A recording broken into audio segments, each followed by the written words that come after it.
Sterling, and the lowest in 7 weeks actually against the dollar. Cable seems to be heading below 150.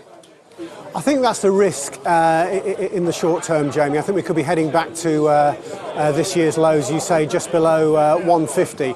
Markets seem to have taken this morning's signals out of the UK in a relatively dovish light.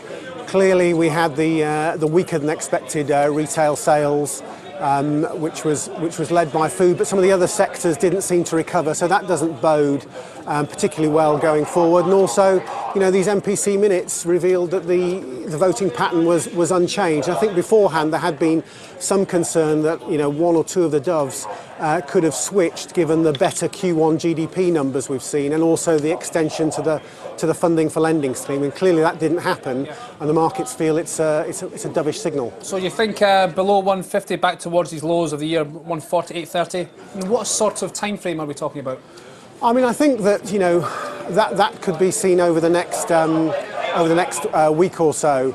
I would expect to see some support down there, but clearly the signals that we're getting out of the UK are not overly constructive, and I think it's going to be a more difficult environment for the currency going forward.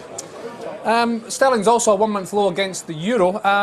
From your conversations and talks with ICAP clients, do you get the sense they're more inclined to sell sterling against the dollar or sell against the euro?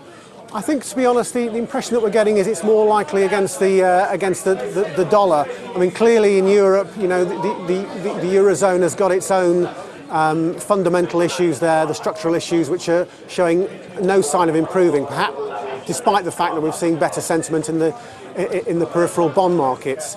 You know, you look at the Q1 GDP data that we've seen, it was pretty bleak, particularly out of Germany, which was, you know, only just escaping recession. We've got the PMI numbers tomorrow, which should sort of reinforce this message that the activity is struggling there, and it's also going to be, you know, a particularly difficult environment, I think, for the euro going forward. Clearly, with the dollar, you know, with the US, it's doing relatively well.